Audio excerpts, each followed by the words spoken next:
Kalau kita baca dah hadis Rasulullah, mahal tak mahal dia. Rasulullah sebut gambaran apa dia? Mala ainun ra'at. Mata tak pernah terpandang seindah ini. Wala uzunun sami'at. Telinga tak pernah terdengar suasana dalam syurga Allah. Tak pernah dalam hidup kita ni kita dengar lagu-lagu atas dunia ni. Dengar bunyi-bunyian atas dunia. Kita rasa seronok je, tenang je kita rasa. Tapi tak boleh lawan dalam tenangnya syurga Allah SWT. Rasulullah sebut, wala khatar ala qalbil bashar. Hati manusia ni tak ada seorang pun terlintas. Suasana ini cantiknya syurga Allah SWT.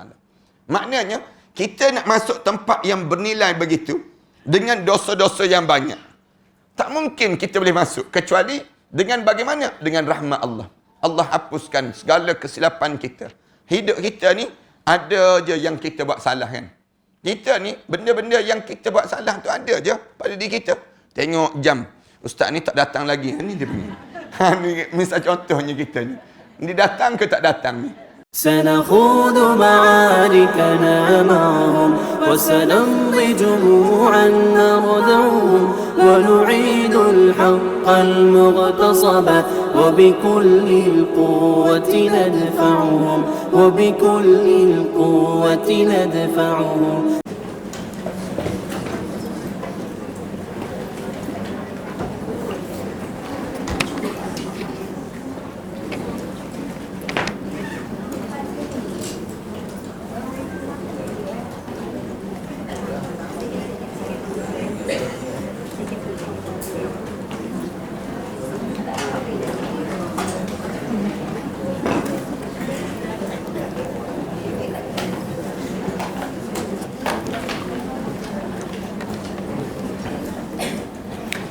Bismillahirrahmanirrahim. Alhamdulillahirabbil alamin. Wassalatu wassalamu ala asyrafil anbiya'i wal mursalin wa ala alihi wa sahbihi ajma'in. Subhanaka la ilma lana illa ma 'allamtana innaka antal alimul hakim. Ya alim 'allimna min ilmika kama tarda bihi 'anna. Ya halim khalliqna bi khuluqil hilmi wa haqqqiqna bi haqa'iqil ilmi.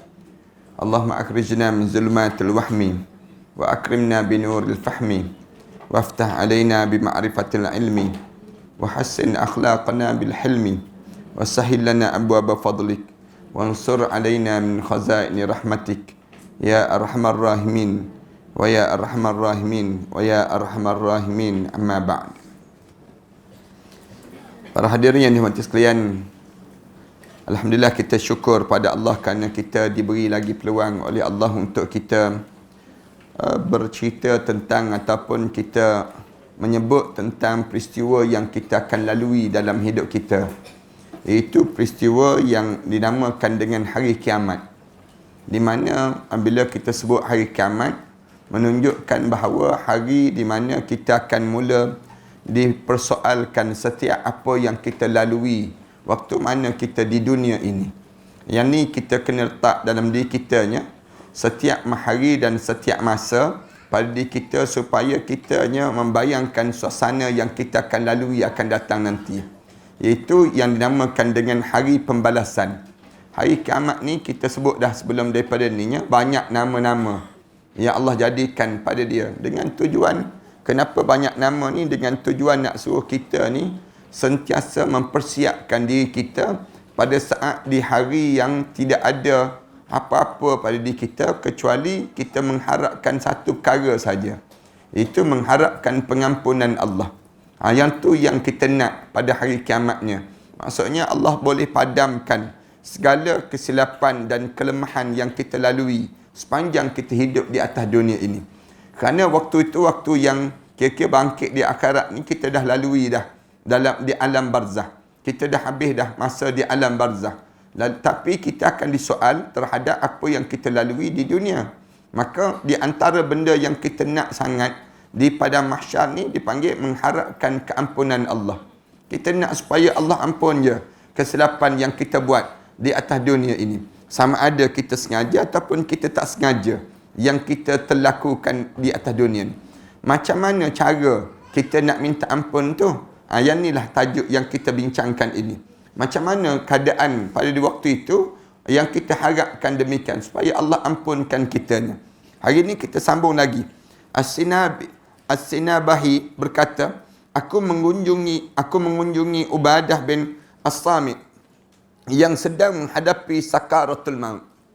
Ni sampai situ kan. Kita berhenti. Di mana bila dia kunjungi Ubadah bin Samit di antara sahabat Rasulullah sallallahu alaihi wasallam melalui saat sakaratul maut. Melalui saat sakaratul maut ni ana sebut dah banyak kali dah pada jemaah. Bila kita sampai saat sakaratul maut, maka kita ada dua keadaan. Satu keadaan kita hidup di dunia, satu lagi kita hidup di alam yang disebut dengan hari akhirat. Alam malakut dipanggil. Waktu ni kita jadi keliru. Kebanyakan orang jadi keliru bila sampai pada masa ni. Di antara benda yang terjadi pada kita, kita teragak-agak benda apa yang sedang terjadi. Jadi kita rasa sakit yang amat sangat. Lalu di waktu ini, bila dia berjumpa dengan keadaan Ubadah bin Samit yang sedang sakarat ini, lalu aku menangis. Katanya, disebutnya As-Sanabahi ini, dia kata aku menangis. Dia lalu berkata, Ubadah ni dijawab balik, tenangkanlah, mengapa kamu menangis? Dia sebut, kamu janganlah menangis bila datang saat begini. Dan kamu jangan jadi gelisah lah, dia panggil. Kamu jangan jadi rasa, aku jadi bersalah pula bila tengok kamu menangis.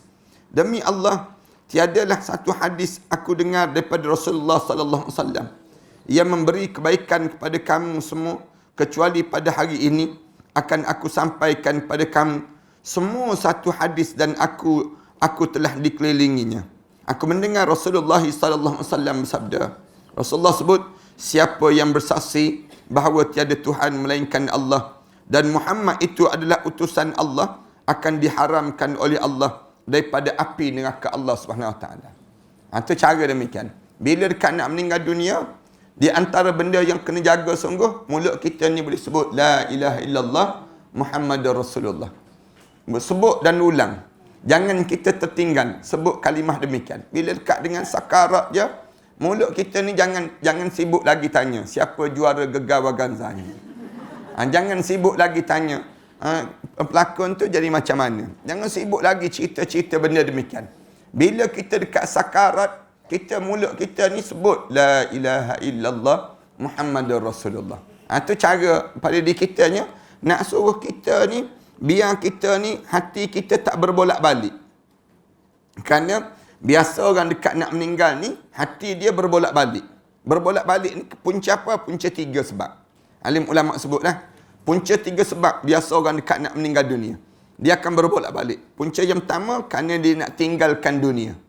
Dia nak tinggalkan dunia ni. Dia mula datang dalam hati dia tu, aku meninggal dunia nanti, suami aku kahwin dengan siapa, dia sebut. Dia akan jadi demikian. Aku meninggal dunia nanti, isteri aku ni kahwin dengan siapa.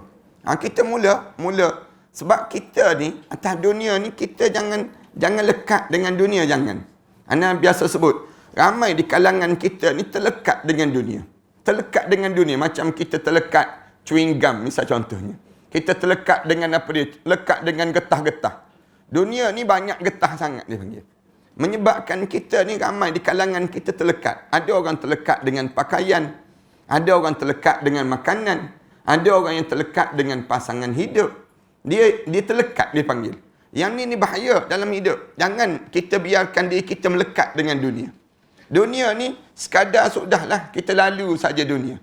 Ramai orang kita ni bila dia terlekat, dekat nak meninggal dunia, yang pertama terganggu pada dianya ialah dia nak tinggalkan yang dia lekat tadi. Dia jadi sayang, dia teringat kereta dia, siapa yang akan naik nanti. Jubah aku yang banyak-banyak tu, siapa yang akan pakai lepas pada ni dia. Dia mula terbayang, barang kemah aku tu, siapa yang akan ambil. Ni semua ni membayangkan semua pada diri kita. Kerana apa dia? Kerana kita ni melekat dengan dunia. Jangan. Yang pertama. Yang kedua, kitanya kenapa terganggu saat tersebut? Kerana kitanya melalui satu saat yang tak pernah kita lalui. Ini berbolak-balik hati. Masa yang kita sedang lalui itu, dia akan jadi menyebabkan kita ni jadi, apa benda ni? Dia dipanggil, dekat nak meninggal dunia. Kita jadi keliru. Aku ni nak mati ke? Aku ni sedang berlaku apa dia? Kita jadi, kerana kita tak ada ilmu dalam hidup kita. Padahal, Kalaulah kita ni, kalau kita ni belajar, kita nampak dah, tahu dah kita mati. Bila kita tahu kita mati? Bila hijab mata kita ni mula dibuka. Confirm kita mati. Dia jadi demikian. Bila kalian semua, saya dan semua di kalangan kita ni, kita nampak malaikat datang. Malaikat berdiri. Datang. Confirm mati dipanggil. Masa tu dipanggil, ni punca apa ni? Kita tak tahu ni. Kita tengok, nampak alam malakut dipanggil. Kiri kanan, kita nampak. Kerana kita tak tahu ni, punca kita tak pernah dengar kuliah. Bila kita tak pernah dengar kuliah dan sebagainya. Orang kita ni kan, ramai mana dah dia jumpa dengan kita. Dekat-dekat nak mati dia sebut. Dia sebut, saya waktu mana tu terasa macam nak mati dah. Kita tanya balik, macam mana rasa nak mati tu? Kita tanya pada dia. Dia kata, entah, macam nak tercabut nyawa, dia sebut. Kita kata, tak. Sebenarnya, kalau betul nak mati, rasa nak mati, di mana hijab mata kita mula dibuka. Kita jadi keliru suasana tu. Sakit, kitanya sakit dekat nak mati ni, tak boleh nak dibayang. Disebutnya, Rasulullah sallallahu alaihi wasallam pun sebut, sakit dekat nak mati ni, tak boleh nak cerita suasana sakitnya sakarat. Tiba-tiba, kita jadi keliru saat ini. Dia akan terjadi pada seorang. Dua. Yang ketiga, saat mana kita jadi keliru, hati kita berbolak-balik ni kenapa? Kerana kita nak melalui masa depan nanti. Kita mula terfikir, malam ni nak tidur dalam barzah, dalam kubur. Start daripada kita mula terbayang pakaian aku, maknanya mula kita terbayang suasana yang kita kena lalui akan datang nanti. Yang suasana yang akan dilalui akan datang ni mencemaskan pada seorang, yang menyebabkan dia berbolak-balik hati dia. Kecuali kita boleh tenang terhadap tiga-tiga ni, macam mana? Kita mengulangi kalimah La ilaha illallah Muhammadur Rasulullah. Bila kita boleh sebut La ilaha illallah Muhammadur Rasulullah, kita jadi lapang je. Kita tawakal kita tu tinggi dah. Hati kita ni, ada setengah orang mukmin bila dekat nak meninggal dunia, dia jadi rasa suka sungguh dia. Alhamdulillah sampai dah masa. Macam orang yang nak pergi Mekah kan. Suka je dia nak pergi ke Mekah tu. Dalam keadaan dia tak kisah dah apa benda keadaan yang ada di belakang dia ni. Kerana apa dia? Kerana terlampau dia nak sangat. Demikian juga dengan orang mukmin. Orang mukmin bila dekat nak meninggal dunia tu, dia akan jadi rasa suka dan gembira dalam badan dia. Punca apa dia? Punca daripada ketaatan yang dilakukan di atas dunia ini sendiri. Ini yang dia akan lakukan. Lalu disebut tadi, kamu nak tenang diri kamu sebut La ilaha illallah Muhammadur Rasulullah. Siapa yang bersaksi tiada Tuhan melainkan Allah dan Muhammad adalah utusan Allah, diharamkan oleh Allah daripada api neraka Allah Subhanahu Wa Taala. Muslim meriwayatkan daripada sanad Salman Al-Farisi. Salman Al-Farisi ni orang Iran. Orang Iran yang dia datang ke Madinah, kemudian dia belajar dengan Rasulullah sallallahu alaihi wasallam dan dia menjadi sahabat Rasulullah. Bahawa Rasulullah sallallahu alaihi wasallam bersabda, Rasulullah sebut, Allah Subhanahu Wa Taala menciptakan pada hari yang diciptakan langit dan bumi 100 rahmat Allah. Allah jadikan waktu mana kejadian alam ni, Allah jadikan 100 rahmat Allah. Setiap rahmat dibahagi sama rata di antara langit dan bumi. Satu rahmat di antaranya yang dijadikan oleh Allah Subhanahu Wa Taala di bumi, termasuk kasih sayang ibu kepada anaknya. Di antara kita tengok kan, kadang-kadang ibu tu anak dia menangis mengelupur atas badan dia, tak ada pun dia nak campak anak tersebut. Nak sebutnya punca apa? Rahmat. Rahmat yang ada Allah campakkan dalam hati ibu tu. Kadang-kadang anak-anak tersebut dalam keadaan main berpeluh badan. Tapi ibu tu, bila anak tu datang dekat dia pergi pegang, cium punggung anak dia tersebut. Cium, buang air ke tak buang air ni? Nak sebut, mana ada orang cium punggung orang, dia panggil. Nak sebutnya gambaran patutnya manusia ni. Tapi rahmat Allah ni mengatasi segala-galanya dalam tubuh badan seorang ibu. Allah jadikan demikian. Maknanya dalam hidup kita, ibu ni dia tengok anak dia tidur malam kan, sah tidur tu. Kadang-kadang tangan terlentang je tangan. Ibu tu boleh pergi cium anak ni sendiri. Maknanya apa dia? Rahmat Allah dalam hidup. Rahmat tu yang dicampakkan oleh Allah dalam hati seorang ibu. Waktu mana Allah jadikan rahmat, rasa belah kasihan, dia panggil demikian. Kemudian dicampakkan pada burung yang suap kemula anak dia, yang kecil-kecil tu. Bila lahir menetas tu, ibu ni cari makanan. Kemudian bawa balik makanan, letak di mula anak ni. Kemudian binatang liar dan sebahagian terhadap sebahagian yang lain. Pada hari kiamat, rahmat Allah disempurnakan oleh Allah Subhanahu wa taala sendiri. Rahmat Allah di hari kiamat tu Allah sempurnakan. Macam mana? Allah bagi peluang masuk syurga, masuk syurga, masuk syurga. Kerana apa dia? Kerana kalau nak kira dengan amalan kita, tak padan-padan pun masuk syurga Allah. Itu cara demikian. Kalau amalan kita ni kan, kita tengok tak padan pun dengan yang Allah bagi pada kita ni jauh lebih banyak dibandingkan dengan apa dia? Dengan syurga yang terlalu mahal nilai tersebut. Syurga ni, kalau kita baca dalam hadis Rasulullah, mahal tak mahal dia. Rasulullah sebut gambaran apa dia? Mala ainun ra'at. Mata tak pernah terpandang seindah ini. Wala uzunun sami'at. Telinga ni tak pernah terdengar suasana dalam syurga Allah. Tak pernah dalam hidup kita ni kita dengar lagu-lagu atas dunia ni. Dengar bunyi-bunyian atas dunia. Kita rasa seronok je, tenang je kita rasa. Tapi tak boleh lawan dalam tenangnya syurga Allah SWT. Rasulullah sebut, wala khatar ala qalbil bashar. Hati manusia ni tak ada seorang pun terlintas. Suasana ini cantiknya syurga Allah SWT. Maknanya, kita nak masuk tempat yang bernilai begitu, dengan dosa-dosa yang banyak. Tak mungkin kita boleh masuk, kecuali dengan bagaimana? Dengan rahmat Allah. Allah hapuskan segala kesilapan kita. Hidup kita ni, ada je yang kita buat salah kan. Kita ni, benda-benda yang kita buat salah tu ada je pada diri kita. Tengok jam. Ustaz ni tak datang lagi. Ni dia punya. Ni misal contohnya kita ni. Dia datang ke tak datang ni. Kita je ada je terlintas dalam hati. Tak sebut pun. Tapi dalam hati kita tu, datang terlintas. Kan aku balik baru tahu dia sebut dia bukan. Nak sebutnya, hati kita ni datang terlintas sekali. Sekali. Ada je dalam hidup kita ni kan. Pada diri kita, kita dengan orang sama tu kan. Kadang-kadang bukan dengan orang lain, dengan anak-anak kita je. Dengan anak-anak kita. Anak siapa lah macam ni kita sebut. Kita dengan dalam hati kita tu terkeluar juga. Perangai datang daripada mana perangai macam ni kita sebut. Maknanya dalam hidup kita ni, maknanya dosa tu ada je manjang. Setiap kali mana kita buat dosa, maknanya kita mengotori. Dia panggil. Setiap kali mana kita buat dosa, mesti kita buat kotor dalam diri kita. Jadi kotor ni layak ke masuk dalam syurga? Tak layak. Yang boleh kita masuk syurga ni pun siapa dia? Rahmat Allah. Allah kata bersih-bersihkanlah diri orang ni. Masuklah dalam syurga aku. Ni nak sebutnya, kita ni mesti terlonjak gembira. Suka kita. Allah kita. Macam orang yang bila diberi peluang untuk memasuki istana negara, misal contoh. Masuk tu, yang dia ni raja pun tidak, keturunan raja pun tidak dia. Dalam hidup dia, tiba-tiba diberi peluang masuk. Misal contohnya, tengok, dia pun suka sangat ambil gambar, selfie. Tak padan-padan pun dia ni. Patutnya demikian. Nak gambarkan tentang mengenai bagaimana suka. Tu dunia. Dunia bagi. Akhirat dalam syurga. Nak kira layak ke kita? Tak layak. Masuk syurga ni memang tak layak.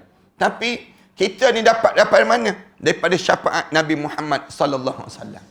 Bila tanya, kenapa kamu nak masuk syurga? Aku umat Nabi Muhammad. Aku umat Rasulullah. Yang menyebabkan Allah kata, umat aku. Allah sebut, ni umat Muhammad. Masuklah dalam syurga. Kenapa dia? Mulut dia tak berhenti-berhenti selawat pada Rasulullah sallallahu alaihi wasallam.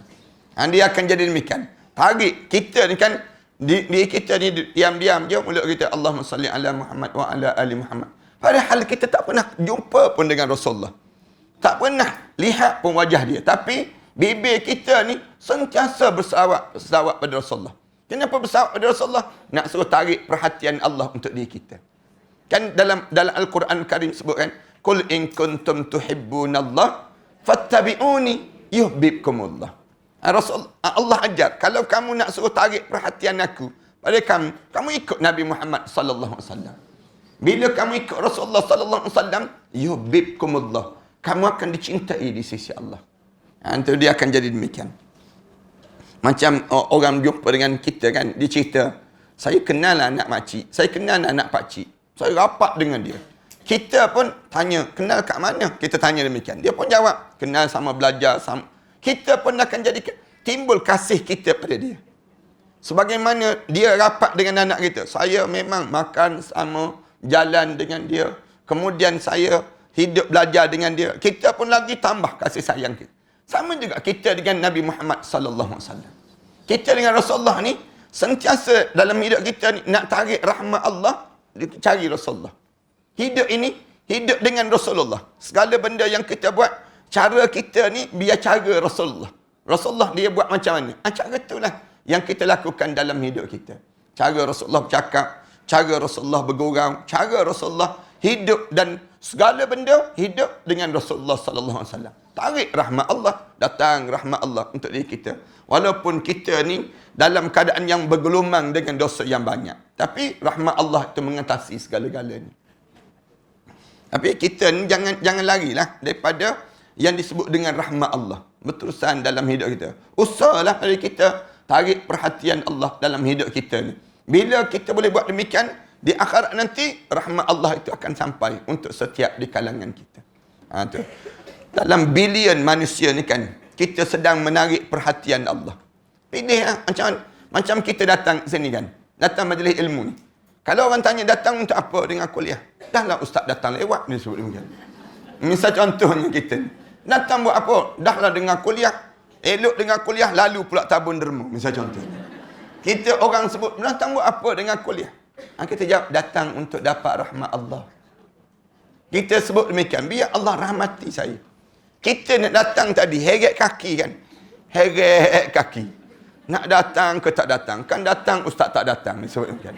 Kan, kita ni, tapi kita buat juga. Kenapa kita buat juga? Nak tarik rahmat Allah. Biar Allah pandang pada kita. Dalam hidup kita. Biarlah orang lain, orang sebut, kalau duduk kat rumah seronok kan? Duduk kat rumah, tengok TV, tengok Tom and Jerry masa-masa macam ni. Kan seronok lagi kan? Orang sebut demikian. Kita kata tak. Saya sedang mencari rahmat Allah dalam hidup ini. Saya sedang berusaha untuk tarik perhatian Allah pada diri saya. Apakah kalau kita tinggal dekat rumah, kita akan dapat perhatian Allah? Allah menyampah tengok muka kita. Allah tengok, kamu habiskan masa hidup begitu je. Kamu membazir perjalanan hidup kamu. Kita pun, dalam hidup kita ni, kita cari jalan mana yang nak suruh boleh tackle Allah, dia panggil. Kalau kita sebut, kalau boleh tarik perhatian Allah untuk diri kita ni, satu nikmat yang besar dalam hidup kita. Kenapa? Bila kita di akhirat nanti, Allah akan turunkan rahmat ni, kesempurnaan rahmat dengan dimasukkan ke dalam syurga Allah SWT. Rasulullah sebut, semua umat aku masuk dalam syurga, semua masuk dalam syurga dengan rahmat Allah. Sahabat-sahabat sebut pada Rasulullah, wala anta ya Rasulullah. Bahkan kamu Rasulullah. Rasulullah jawab, wala ana. Bahkan aku. Aku pun hidup ni masuk dalam syurga pun dengan rahmat Allah. Demikian juga kita. Rasulullah diajar macam mana nak tarik perhatian Allah. Macam mana kita nak suruh dapat rahmat Allah ini dalam hidup. Rasulullah ajar banyak cara. Tapi salah satu cara, selawat pada Rasulullah sallallahu alaihi wasallam. Salah satu cara dalam hidup kita ni apa dia? Taubat yang berterusan. Ini semua ni tarik rahmat Allah. Angkat tangan kan. Menggigil-gigil tangan. Tangan kita ni. Bergetar tu badan. Tak sebut pun mulut. Tak boleh nak sebut. Kenapa tak boleh sebut? Banyak sangat dosa ya Allah. Banyak sangat dosa. Tak boleh nak sebut. Mengalir je air mata. Rahmat Allah mencurah-curah turun. Di atas apa dia? Di atas kita mengakui dan mengiktiraf kelemahan diri kita dengan Allah Subhanahu Wa Taala. Itu di antara benda yang diajar demikian. Dalam sebahagian riwayat daripada Abu Hurairah, pada hari kiamat, rahmat yang satu dikembalikan pada nikmat yang 99. Maka ia genap menjadi 100. Oleh yang demikian, dirahmatilah dengan para hamba-Nya pada hari kiamat nanti. 99 rahmat Allah, nikmat-nikmat yang Allah bagi atas dunia ni, 99 nikmat. Ulama-ulama sebut demikian. Daripada 99 nikmat yang Allah bagi, 99 juga ujian yang kita kena lalui. Sebab tu nama Allah 99. Kalau kita gabung-gabung kan, gabung nikmat ni, orang tanya, nikmat keluarga, nikmat itu, nikmat rumah tangga, nikmat dalam kejayaan, nikmat, semua nikmat-nikmat gabung-gabung ada 99 je nikmat Allah. Daripada 99 ni, 99 juga masalah hidup atas dunia. 99 je masalah hidup atas dunia ni. Kalau kita gabung masalah hidup ni 99. Lalu Allah jadikan 99 nama Allah. 99 nama Allah ini dengan tujuan apa dia? Tujuan untuk kamu ulang, sebut. Sebut dan kamu ulang, kamu ingat dan kamu tahu fungsi dia. Fungsi nama-nama Allah 99 ini. Kamu gunakan dalam hidup kamu. Dalam hidup kamu ni. Bila nak sempurnakan, sampai di akhirat, Allah sempurnakan yang ke-100. Yang ke-100 tu apa dia? Rahmat Allah. Rahmat Allah disempurnakan pada, maka ia genapkan menjadi 100, oleh yang demikian dirahmati dengan para hambanya pada hari kiamat. Maksudnya demikian. Allah ambil semua nikmat-nikmat tadi, kemudian dikira dengan ujian-ujian hidup kita ni, kemudian sampai di akhirat, Allah gunakan rahmat dia masuk syurga Allah SWT. Itu cara demikian pada diri kita. Sebab tu kalau kita dapat nikmat apa saja pun, sebutlah nama-nama Allah. Ya sabur, ya sabur. Kita dapat nikmat. Misal contohnya, nikmat apa dia? Nikmat tenang. Keluarga kita ni tenang. Pasangan hidup kita ni tenang. Kita pun sebut, ya sabur. Wahai Tuhan yang sentiasa menjadikan penyabar dalam diri kita. Ya sabur. Jangan kita nampak waktu mana kena ujian je, baru kita sebut nama Allah.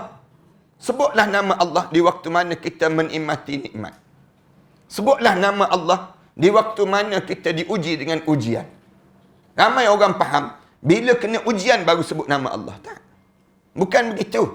Dalam hidup kita ni, sebut nama Allah ni di saat mana kita menikmati nikmat-nikmat Allah. Dalam hidup kita kan. Dalam hidup kita ni, kadang-kadang kita tengok tenang je rumah tangga kita.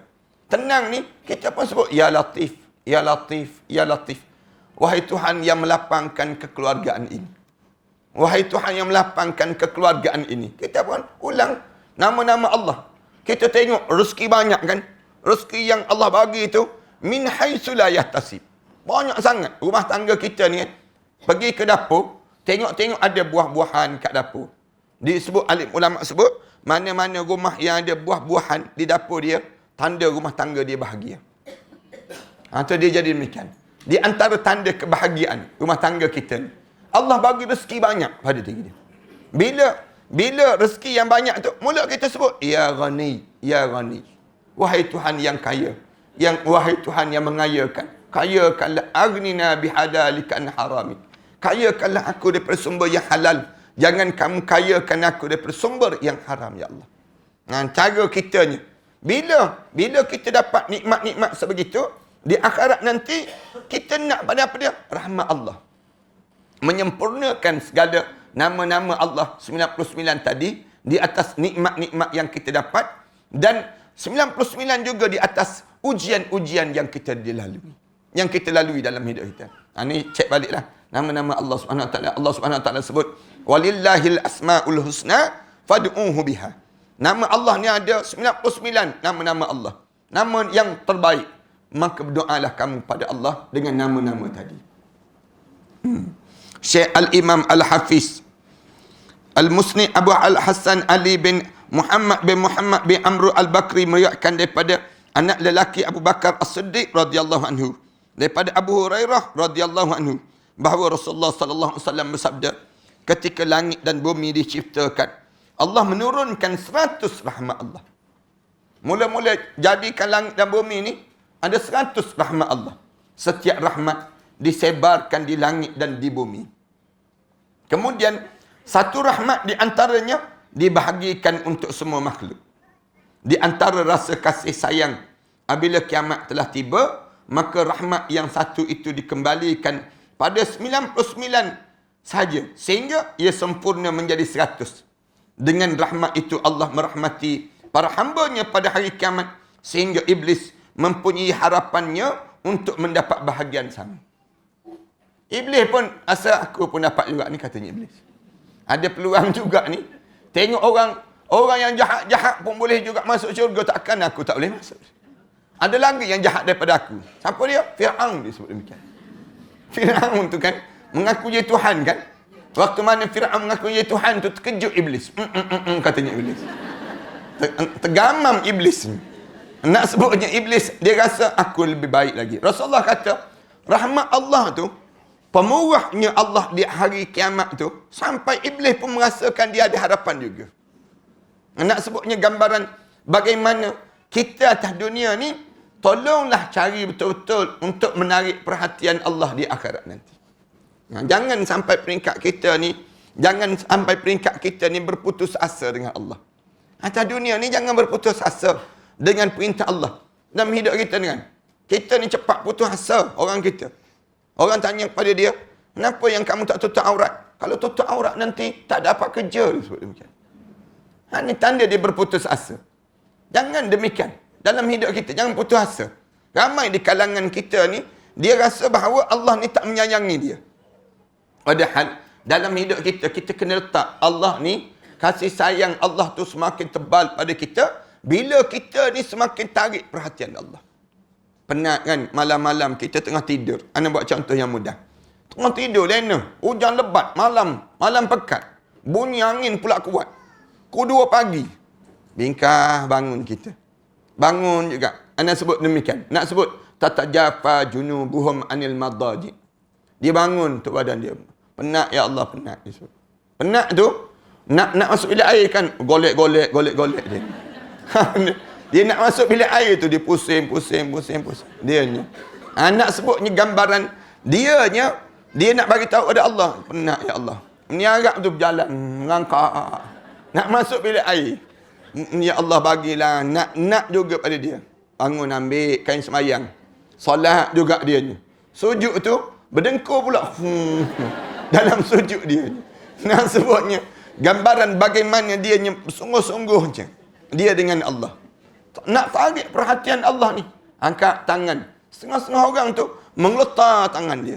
Tu badan dia tu. Letih tu badan dia tu, menangis teresak-esak. Nak tarik perhatian Allah dalam hidup ini. Doa sungguh-sungguh pada Allah. Dia panggil. Yang ni, di akhirat nanti Allah pun turun. Rasa kasih Allah untuk hamba-hamba yang sedemikian rupa.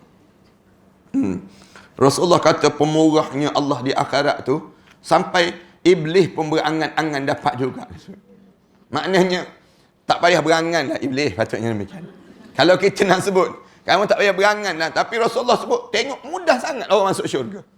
Mudah masuk syurga tu menyebabkan kita kata, Allah, pemurahnya Allah. Ana perhati kan, ana sampai hari ni, ana terkesan dengan kematian Ustaz Nur Azli Musa. Sahabat ana ni, sahabat yang rapat. Nak sebutnya, pemurahnya Allah dengan dia. Kita kenal sahabat kita ni. Fi'il perangai, kalau bergurau, bercakap dan sebagainya. Kita kenal. Kita ni kadang-kadang terfikir, boleh masuk syurga ke orang macam ni? Kita nak sebut demikian. Dan waktu dia hidup dahulu lah. Tapi Allah tunjuk pribadi dia tu sampai meninggal dunia di kota Madinatul Munawwarah. Kemudian sebelah Rasulullah semayang di Masjid Nabawi. Jenazah dia letak pula ke bumi jenazah sebelah anak Rasulullah sallallahu alaihi wasallam, Ibrahim alaihi salam. Sebelah dia Imam Malik radhiyallahu anhu. Belakang dia Anas bin Malik radhiyallahu anhu. Nak sebutnya sahabat Rasulullah. Kita kata Allah, anak Rasulullah, tempat yang Rasulullah sentiasa berdiri. Baca doa. Kata nikmatnya. Tak ada lagi lah nikmat senikmat ni orang Malaysia dapat. Raja-raja yang hebat-hebat ni, raja-raja kita kan dan sebagainya, paling tinggi pun ke bumi masjid negara je dia panggil. Kita yang orang macam ni, waktu mana dia hidup dahulu kita tak terbayang, dapat ke nikmat ni. Tapi pemurahnya Allah, rahmatnya Allah, rupa-rupanya hamba Allah ni, Ustaz Nur Azli Musa ni, Allah yarham tersebut, dia sentiasa berdoa, ya Allah, matikanlah aku di perkuburan Baqi', kebumikanlah aku sebelah Rasulullah. Dia baca doa sepanjang masa. Sahabat-sahabat dengar doa dia dalam tahajud dia malam-malam. Nak sebutnya, dia berdoa sungguh-sungguh, dapat nikmat pada diri. Beruntung pada diri dia dipanggil demikian. Maknanya, rahmat, kita tengok murahnya rahmat Allah. Maknanya, mudahnya Allah nak bagi. Tak terfikir kita, orang yang sebegitu, Allah bagi nikmat sebegitu dalam hidup. Ini di dunia baru. Di akhirat. Di akhirat, sampai peringkat Rasulullah kata, syaitan iblis tu pun berangan-angan dapat rahmat Allah. Sampai tahap demikian. Pemurahnya Allah. Tapi sebenarnya, kita ni lawan daripada pemurahnya rahmat Allah ni dengan apa? Ramai orang kita lawan rahmat Allah ni dengan penyombong. Kita jadi sombong dalam hidup. Sombong kita kan. Kita nak minta ampun tu sombong. Ramai mana di kalangan kita lepas semayang, fikir bangun tinggal begitu je. Tak baca doa langsung. Tak terangkat pun tangan. Patutnya angkatlah tangan sebut. Allahumma gfirli ma qaddamtu. Ya Allah ampunkanlah dosa yang lepas-lepas ya Allah. Tapi ada kita nak sebut? Tak. Macam tak ada dosa. Dalam hidup kita kan. Masuk bulan Ramadan. Ada kita nak berebut. Berebut saf yang pertama, berebut nak tu. Tak ada. Sombongnya kita. Sombong dalam hidup kita. Kita ada rezeki. Ada kita nak memberi. Rezeki kita ni. Tak. Kita simpan. Bila ada rezeki je, kita akan sibuk tanya. Kita nak makan apa? Kita nak beli pakaian apa? Kita nak beli apa dia lagi dalam hidup kita. Bila kita dapat rezeki, sombongnya kita. Ada kita nak tanya agama nak apa dia? Daripada diri kita. Kerana apa dia? Kerana kita ni tak dapat rahmat Allah, punca sombong lah. Iblis tu, dia hilangnya rahmat Allah dalam hidup dia, punca sombong.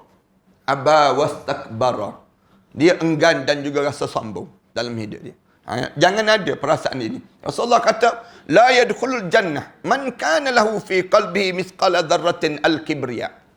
Tak akan masuk syurga siapa yang ada dalam hati dia sebesar zarah perasaan sombong. Sombong. Kita nak jadi tawaduk ni payah. Payah pada diri kita nak merendah dalam hidup kita. Orang kita ni sombong. Dia ada jawatan secoik je, besar sikit je. Coik je besar ni dia panggil. Tapi sombong, jalan mengangkang je berjalan. Nak sebutnya, sombongnya dalam hidup. Ada jawatan sikit pun tak semayang berjemaah dah. Nak sebutnya sombongnya dalam hidup kita ni. Ini gambaran bagaimana sombong ini menghilangkan rahmat Allah. Jangan sampai tahap demikian. Ibnu Mas'ud berkata, pada hari kiamat, rahmat tetap turun kepada manusia. Ini disebut demikian. Di antara benda yang akan tetap dapat sampai hari kiamat, apa dia? Rahmat Allah. Rahmat Allah akan turun pada manusia. Sehingga bergetarlah dada iblis kerana melihat rahmat Allah. Bergetar dada iblis tu. Allah. Nak sebutnya, Allah aku ni kalau boleh juga tu, seronoknya, katanya iblis. Bergetarnya hati dia melihat rahmat Allah dan syafaat daripada orang yang memberi syafaat. Dah orang, seorang terlepas masuk syurga. Seorang diberi peluang oleh Allah. Maknanya, iblis tu kata, aku ni tak ada peluang. Dia jadi demikian. Maknanya nak juga iblis saat mana melihat suasana yang demikian. Asy-Syama'i berkata, seorang lelaki membincangkan mengenai kesukaran pada hari kiamat. Sedangkan seorang Arab Badui duduk mendengar dan bertanya, siapakah yang memenuhi panggilan ini daripada para hamba? Dia menjawab, Allah. Orang Badui itu berkata, kemuliaan itu adalah jika mampu memaafkan dan mengampunkan. Ini di antara macam mana kita nak dapat rahmat Allah di akhirat nanti. Di dunia ni, di antara cara tadi, di antara hadis-hadis tadi, cerita tentang mengenai rahmat Allah ni, macam mana kita nak suruh Allah ampunkan juga kita di akhirat nanti. Dapat juga rahmat Allah di akhirat nanti. Di dunia ni, maafkanlah. Semua cerita-cerita dunia, kita maafkanlah. Semua kehidupan kita di dunia, ampunkanlah kesilapan-kesilapan. Kelemahan-kelemahan yang terjadi. Jangan biasa dalam hidup kita ni, kita menyimpan dendam. Menyimpul perasaan dipanggil. Kita mengumpulkan jiwa kita ni, biar bersumak dengan dendam-dendam yang berpanjangan. Jangan. Maafkanlah. Kalau nak dapat rahmat Allah di akhirat nanti, di dunia ni, kita maafkan. Tengok orang buat salah pada kita kan. Tak mengapalah. Mudah-mudahan dia betulkan balik akan datang nanti. Kita sebut demikian. Tak ada nak dendam.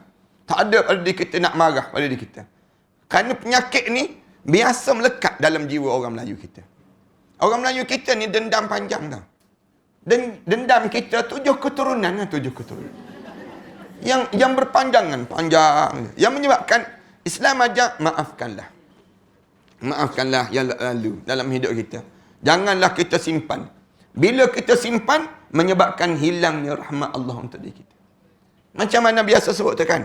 Kadang-kadang kan kita ni, keluar daripada masjid, tengok kasut kita hilang. Ada orang, dia boleh maafkan. Tak apalah, dah nak buat macam ni, tak ada rezeki. Ada orang tak cekak pinggang.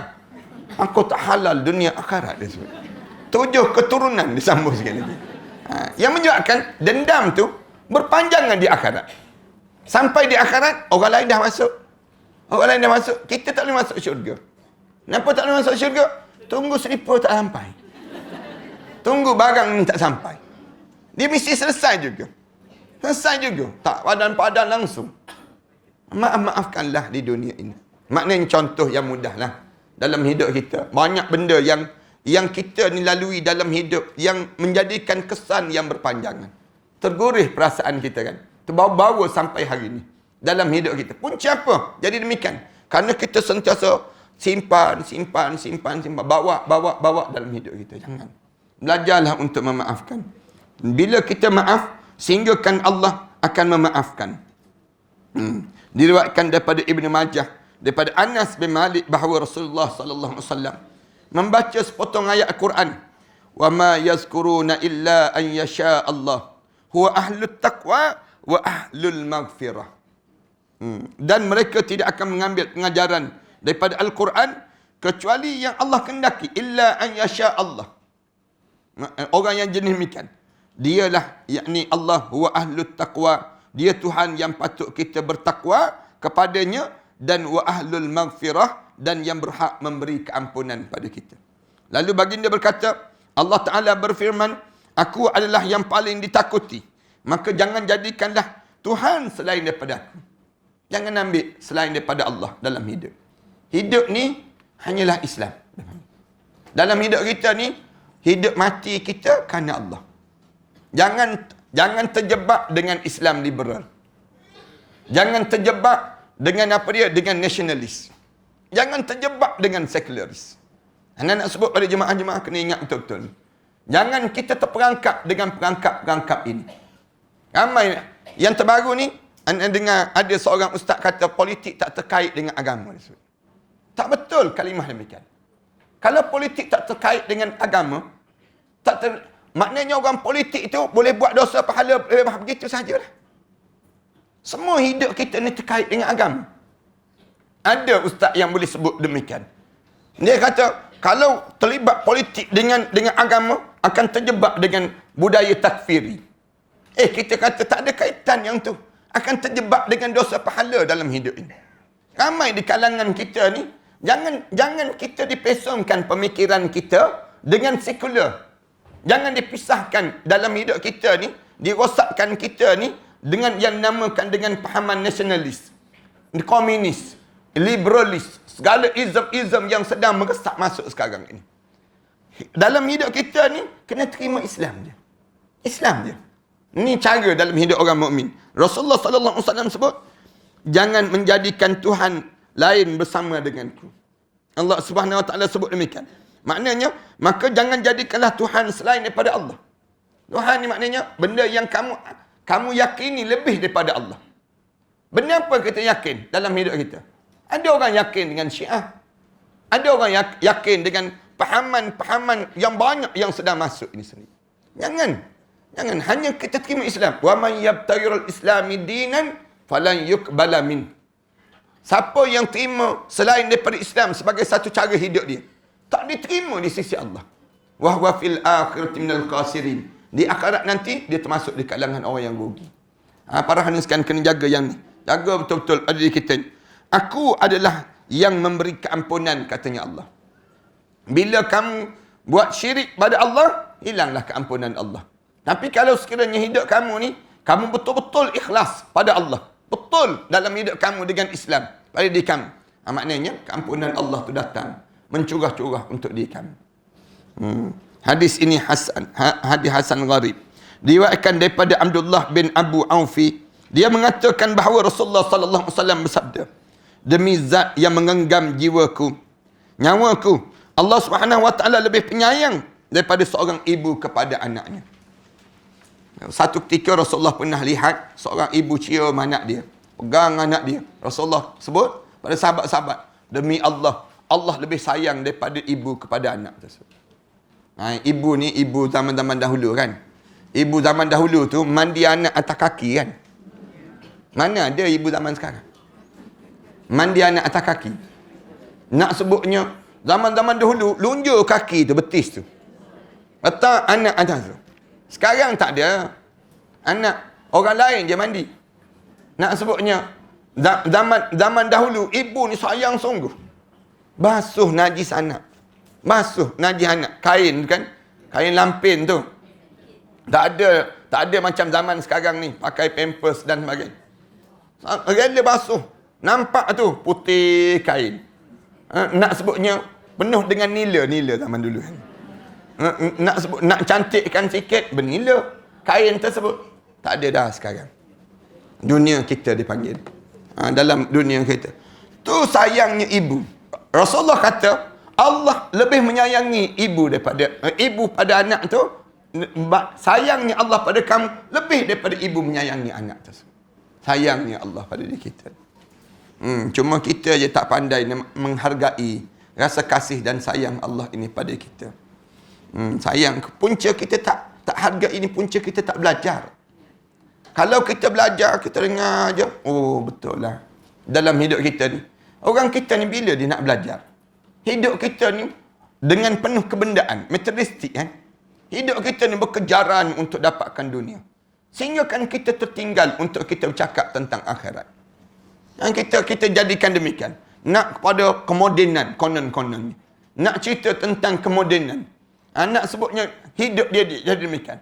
Semuanya hidup kita tak bercerita tentang mengenai bagaimana dalam kubur.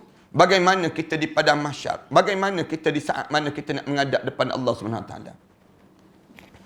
Anak dalam jalanan tadi, dalam jalanan buka radio IK asalnya. Kemudian anak cari anak-anak muda sebut sekarang ada satu lagi radio Zayan dipanggil. Saya pun buka radio Zayan. Dia hashtag apa dia? Muslim modern konon-konon. Muslim modern. Dengar kejap dia kata hari ni kita berbicara tentang fashion pakaian lelaki. Adakah sesuai pakaian lelaki? Anak kata kalau radio Islam dia tak cerita benda-benda macam tu. Radio Islam ni dia akan cerita tentang bagaimana dalam kubur nanti. Bagaimana bangun di padang mahsyar nanti. Macam mana nak tambah pahala dalam hidup. Macam mana? Ni cerita tentang fashion pakaian lelaki. Sesuai tak lelaki pakai baju macam ni? Feminin tak feminin dia panggil. Sesuai ke tak sesuai? Anak kata, ni bukan sifat radio yang baik dia panggil. Wallahu alam lah, ada lagi yang baik tu kot. Tapi nak sebutnya dalam, anak pun tutup terus radio. Radio apa macam ni anak sebut.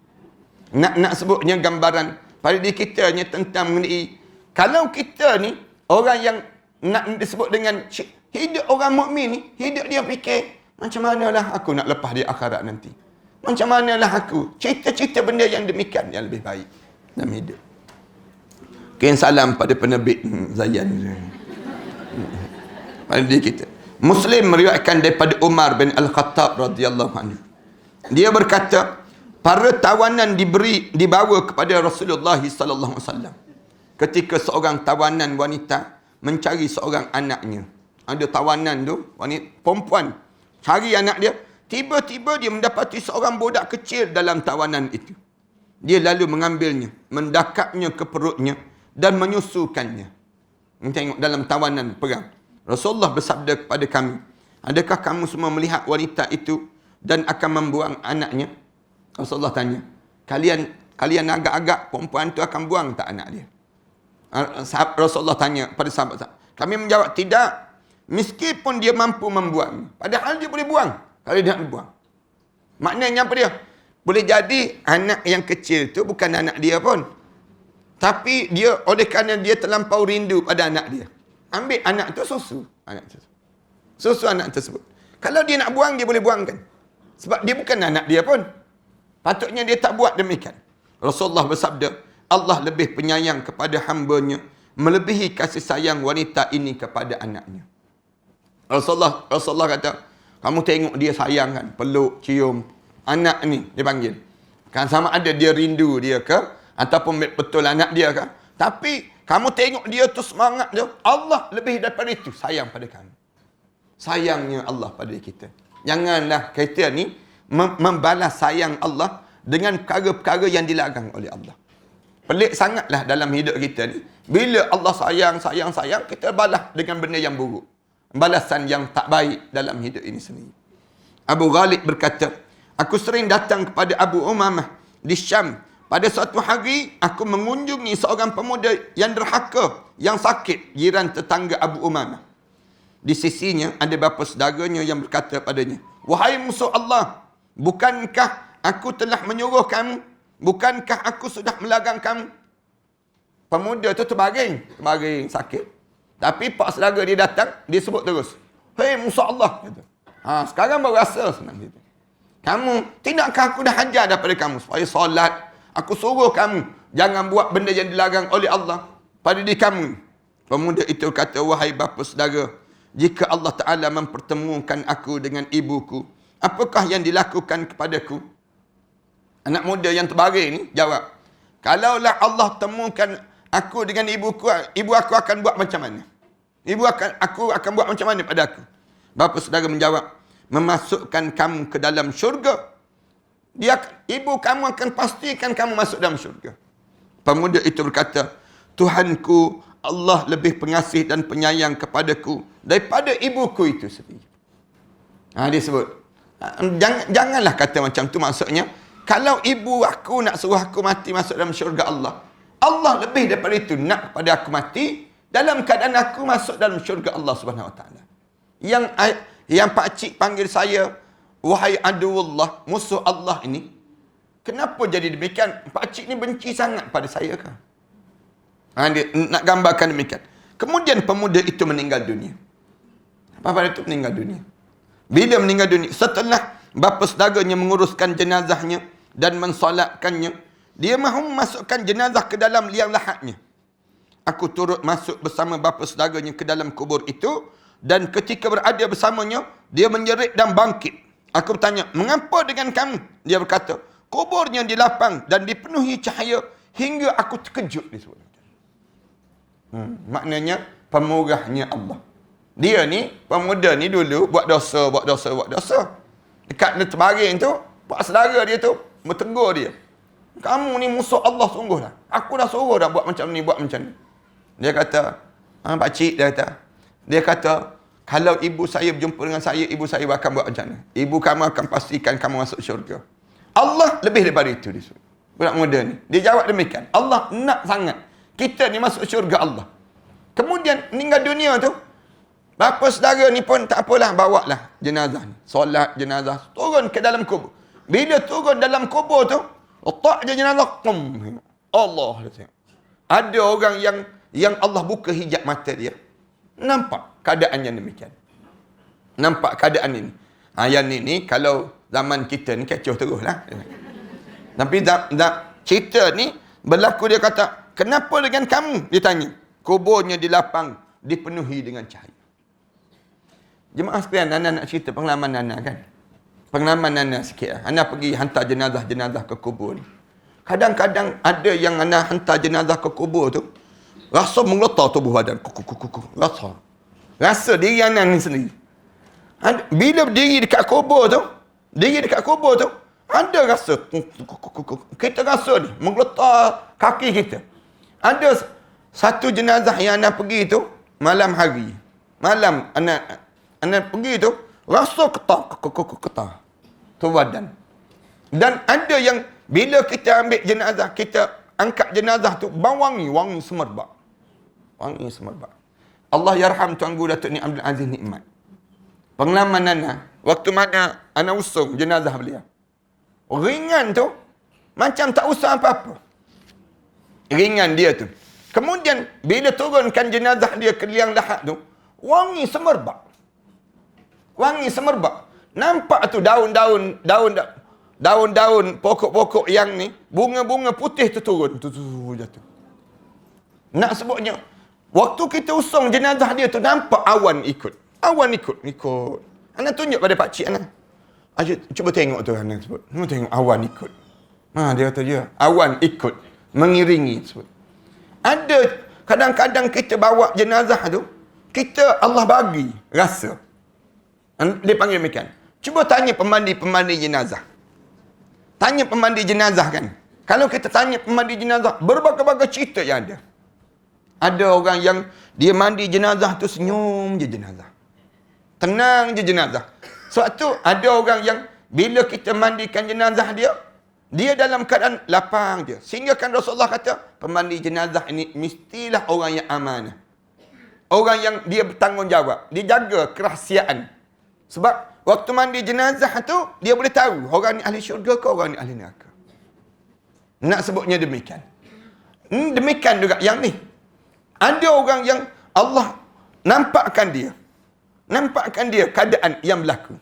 Keadaan yang berlaku. Ada orang yang bila turun jenazah je, keluar dalam tanah.